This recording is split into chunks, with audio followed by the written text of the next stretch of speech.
having more sex is what comes to your mind when you hear the term sexual freedom, then this is for you.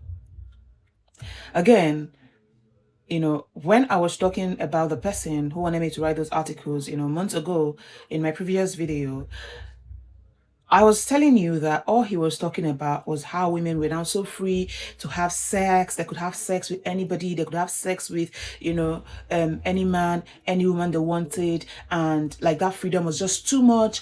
And that because of that, the moral levels in society is like going really, really down. And women needed to get back to being conservative about their bodies. They don't have to, and now that women are now like, speaking up, like imagine before women would just take what they were given, but now they want to introduce sexual styles or what they wanted and all of that. That was all he was talking about, and that's that was what sexual freedom, all he could think about when the phrase sexual freedom came to mind. Now there are a lot of people who are like that, right?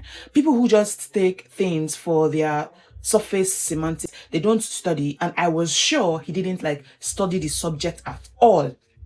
So he probably was in a gathering with friends, and they just like raised the issue, and then just like remember there's a phrase that could just like pass his thought, and then he just like blasted it at me and wanted me to start talking about it. So what are women exactly being freed from when we talk about this sexual freedom? What are they being liberated from? What has been repressing women?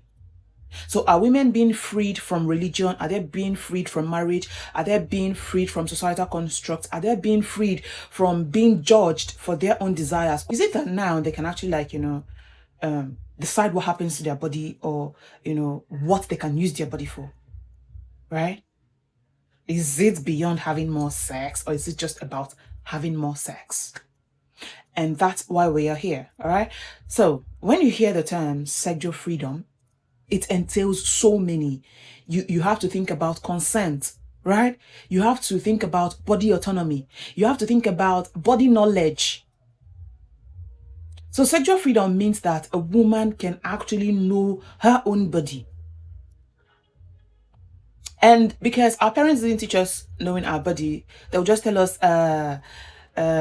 if a man touches your panty, you will get pregnant. You don't tell them the truth, because to a woman, information is very dangerous. Like society just wants to keep everything from the woman, so she doesn't know herself. And this is how matriarchy died. This is how we got here today.